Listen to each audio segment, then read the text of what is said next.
Hello বন্ধুরা, আজকে তোমাদের সাথে আমার বিয়ের অ্যালবামটা শেয়ার করতে এলাম। বিয়ের অ্যালবামটা ন্যাচারালি বাপের বাড়িতেই থাকে, এটা আর ওই বাড়িতে নিয়ে যাইনি। ওই বাড়িতে আছে বৌভাতেরটা আর আমার ছেলের অন্নপ্রাশনেরটা। খুব মানে মেমোরেবল একটা ডে। তো যাই হোক, মেমোরেবল হলেও আমার এখানে কিছু কিছু জিনিসের প্রতি খুব আক্ষেপ ছিল। সেটা দিয়ে প্রথমেই বলি, এখন আমার বিয়ের সাজটা একদম আমার মন মতন হয়নি। পুরো আমাকে নিয়ে গিনিপিগের মতন ওরা এক্সপেরিমেন্ট করেছে।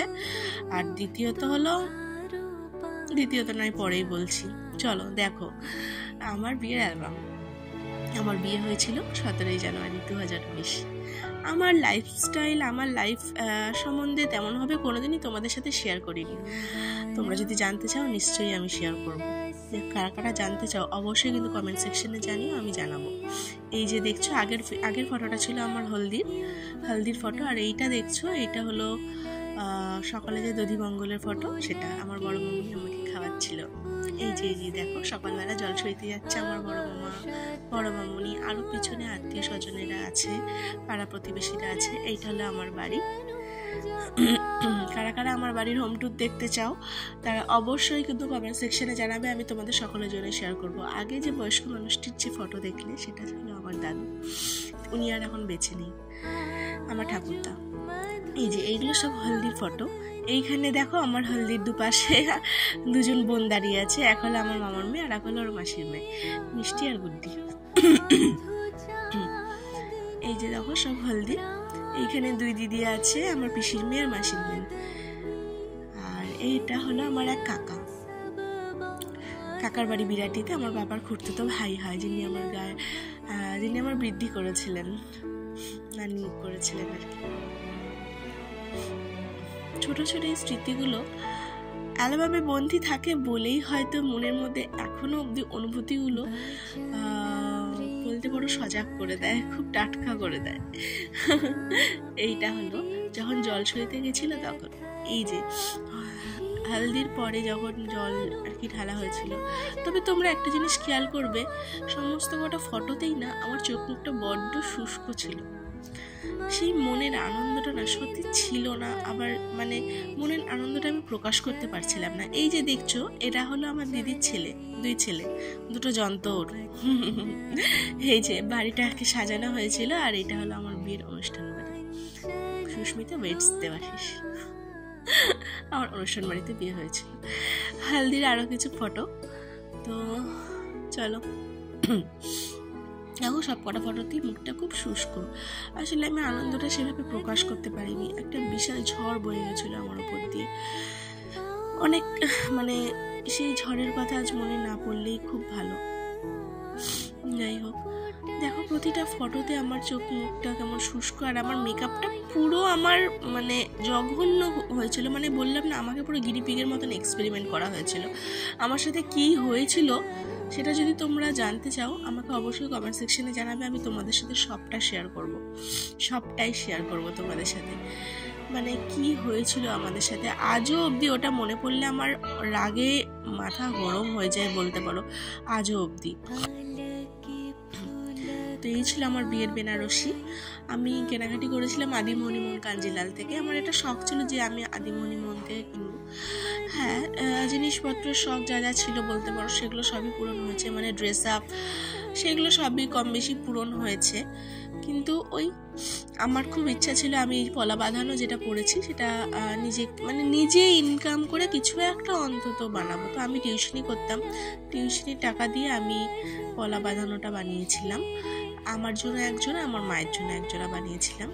আর বাদ বাকি যা দেখছো ম্যাক্সিমামটাই আমার মায়ের বিয়ের জিনিস আমাকে দিয়েছিল। এখানে অনেক কিছু এমন আছে যেগুলো পরম্পরায় পাওয়া, যেমন দিদাকে দিয়েছিল, দিদির শাশুড়ি দিয়েছিলেন, তার দিদা মাকে দিয়েছিলেন, মার থেকে আমি পেয়েছি। এইখানে আছে আমার এক বোন, আর এই আগের অ্যালবামে আমার অনেক ফ্রেন্ডরা ছিল স্কুলে। তো এইটা আমার এক জামাইবাবু অভিজিৎ দা, খুব মজার মানুষ, খুব ফ্রি একজন মানুষ। আচ্ছা, এইখানে দেখছো, এইখানেও আমার সমস্ত আত্মীয় স্বজনেরা আছে। আমাদের আত্মীয় স্বজন কিন্তু অনেক, তবে আমার শ্বশুরবাড়ির তুলনায় কিছুই না। ওরে বাবা, ওদের তো আরও বিশাল। ওদের বউ হাতের ফটোর অ্যালবাম দেখাবো তোমাদেরকে, তখন বুঝতে পারবে। এই যে আমার দুটো ফ্রেন্ড, মিম্মা আর শালিনী, আর এটা হলো আমার জায়ম্বু, দিদার সাথে ফটো তুলেছে। আমার দিদি ভাই, আমার এক বোন, আমার বাবার সাথে ফটো তুলেছিলাম। আর তোমাদের যে দুর্যোগের কথাটা বলেছিলাম না, সেটা আমার বাবাকে নিয়ে। দুর্যোগটা মানে সেই দুর্যোগটা আমি আরও দুঃস্বপ্নেও আর ভাবতে পারি না।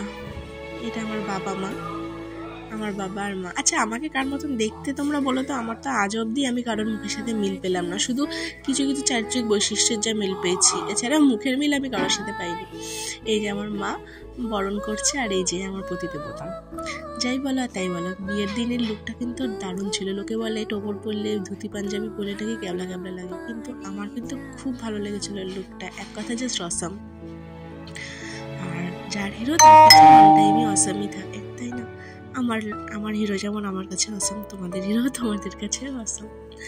তো এই যে সম্প্রদানের সময়, আর এই মানুষটিকে তোমরা দেখছো, অনেকের কাছে অনেকের বাবা মা আর অনেকে আইডিয়াল থাকে। আমার কাছে কিন্তু আমার জীবনের একজন আইডিয়াল হলো এই মানুষটা, আমার মামা। এটা হলো সম্প্রদানের আংটি।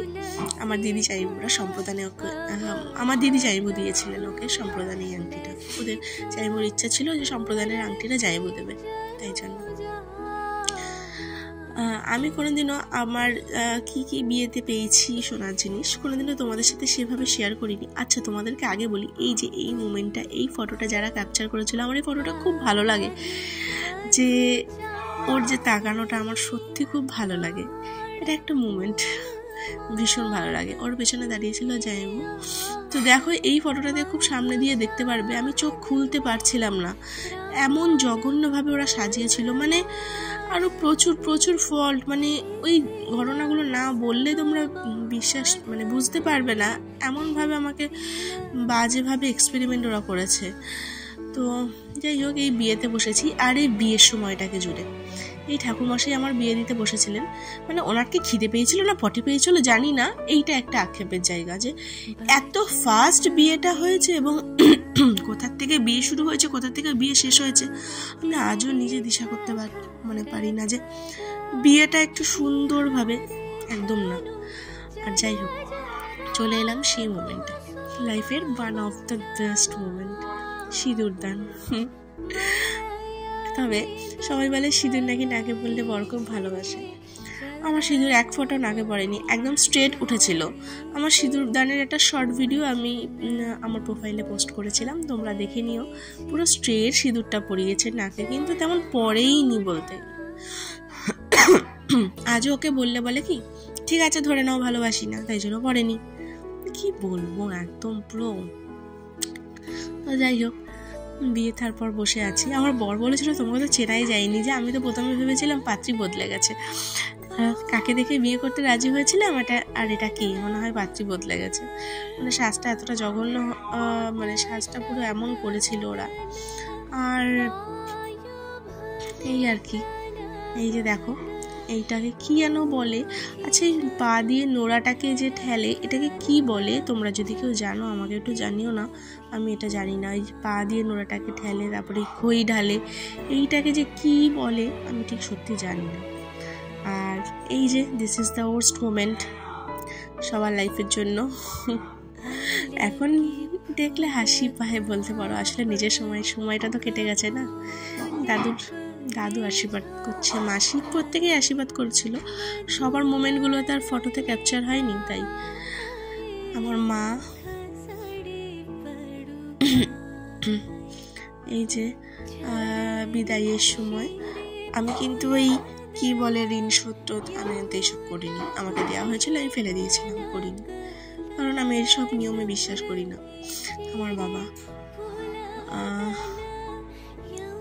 তো আমার মনে হয় এইসব ঋণ কোনোদিনও শোধ হওয়ার নয়, তাই আমি এইসব নিয়মে একদমই বিশ্বাস করি না।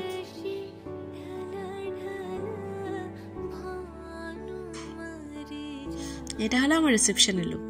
তবে আমার রিসেপশনের লুকটা কিন্তু আমার খুব পছন্দের হয়েছিল, খুবই পছন্দের হয়েছিল। রিসেপশনের লুকটা নিয়ে আমার যাই হোক না হোক কোনো গিনিপিগের মতন এক্সপেরিমেন্ট অ্যাটলিস্ট হয়নি। আমি যেমন বলেছিলাম তেমনই সাজানো হয়েছে, এবং আমি যেমন বলেছিলাম বলতে খানিকটা আমি ওনার ওপরই ছেড়ে দিয়েছিলাম, যিনি সাজিয়েছিলেন তেমনই যাই হোক আমার মন মতনই সাজিয়েছেন। আমার খুব পছন্দের লুক হয়েছিল। আমার বউ ভাতে আরও অনেক আছে, বউ ভাতের ফটোতে অ্যালবামে আমি তোমাদের সাথে শেয়ার করব, সেটা ওই বাড়িতে আছে তো সেইটা শেয়ার করব। বাবুর অন্নপ্রাশনের ফটোটা শেয়ার করব। বাবুর অন্নপ্রাশনটা যদি বড় করে হয়নি, তাও ওই ছোটো ছোটো মোমেন্টগুলোকে আমরা ক্যাপচার করে রেখেছিলাম। এইগুলোই তো স্মৃতি, তাই না? এগুলোই স্মৃতি হয়ে জীবনের পাতায় জল জল করে। এই যে দেখছো, তোমাদেরকে যেটা বলছিলাম জুয়েলারির ফটো, মানে আমার জিনিসের ফটো, আমার মনে হয়েছে, আমার খুব ইচ্ছা হয়েছিল তোমাদের সাথে শেয়ার করব, কিন্তু ও বারণ করে। দেবা বলে যাই করো না করো, সোনা জিনিসের ফটো কোনোদিনই শেয়ার করো না, খুব বেশি কিছু নেই, যতটুকুই আছে ততটুকুই শেয়ার করব বলেছিলাম, কিন্তু ও এটা বারণ করে। ওর এটা খুব অপছন্দের, বলে এইটা তুমি শেয়ার করো না। কারণ অনেক সময় এমন হয়, দেখো মানুষজন তো ভালো না, কার মনে কি আছে। আর মানুষজন তো বলতে সব মানুষের কথা বলছি, মানে কিছু কিছু মানুষের কথা, সব মানুষ তো আর ভালো না, না কার মনে কি আছে না আছে। চারিদিকে যা দিনকাল, এর বাড়িতে ডাকাতি হচ্ছে, ওর বাড়িতে চুরি হচ্ছে, সুতরাং এইসব করো না। তোমার যতটুকু আছে ততটুকু তোমার কাছেই থাক, সেটা আর পাবলিক করো না। এই জিনিসটা আমার খুব একটা ভালো লাগে না, তাই ওর কথা রাখতে আমি আর কোনোদিন এই ভিডিওটা করিনি যে শেয়ার করব বা কিছু। সেদিনকে দিদিভাইয়ের মুখটাও খুব মানে খুবই শুকনো লাগছিল, শরীরটা ভালো ছিল না, তাই খুবই শুকনো লাগছিল। আমার মা আসবে না বলছিল, অ্যাটলিস্ট ব্ল্যাকমেল করে আনিয়েছিলাম মাকে। এটা আমার শাশুড়ি, তো মানে মা আসবে না বলেছিল। তো এটা আমার এক কাকি, আর এটা আমার ভাই শুভ। এই ফটোতে দেখছো, এইখানে ওপরে আছে আমার এক দিদা, অনেক পাড়া প্রতিবেশী, আর ওইখানে ছিল বড় মামনি আর বড় মামনির দিদি। আগে যে ফটোটা দেখলে, আমি ওই ফটোটা সম্বন্ধেই এখন অবধি বলছি। তার কারণ হলো ওই মানুষটা, মানে বড় মামনির দিদি, মানুষটি আর বেঁচে নেই। মানুষটি আমার বিয়েতে খুব আনন্দ করেছিল। এই যে দেখছো, এটা আমার পিসি আর আমার দিদি ভাই। এইখানে আমরা সব বোনেরা একসাথে, সকল বোনেরা একসাথে এখানে ফটো তুলেছিলাম। আর এইটা হলো দাদা ভাইরা মিলে, দিদি জামাইবাবুরা মিলে, মামা মামি সবাই একসাথে, মানে কাপেলরা মিলে ফটো তোলা হয়েছিল। এইখানেও আমাদের মামা বাড়ি, এই বাড়ি মেলালে অনেক ভাই বোন আমরা। এইখানেও আমার বাবার পিসির মেয়েরা, আমার বাবার পিসির মেয়েরা সবাই একসাথে। তাও কম করে আমার বিয়েতে 600 মতন লোক হয়েছিল, আর বউ ভাতে আরও বেশি, প্রায় 700, তার বেশি তো কম নয়। আমার একটা স্পেশাল মোমেন্ট। তো যাই হোক, তোমাদের সাথে শেয়ার করলাম আমার বিয়ের অ্যালবাম। কেমন হয়েছে অবশ্যই কিন্তু জানাবে, আমি কিন্তু ওয়েট করে থাকবো। আর আমার যা বললাম সেসব নিয়ে যদি কারোর কোনো কিউরিওসিটি থাকে, অবশ্যই আমাকে কমেন্ট সেকশনে জানাবে, আমি তোমাদের সাথে সবটা শেয়ার করবো।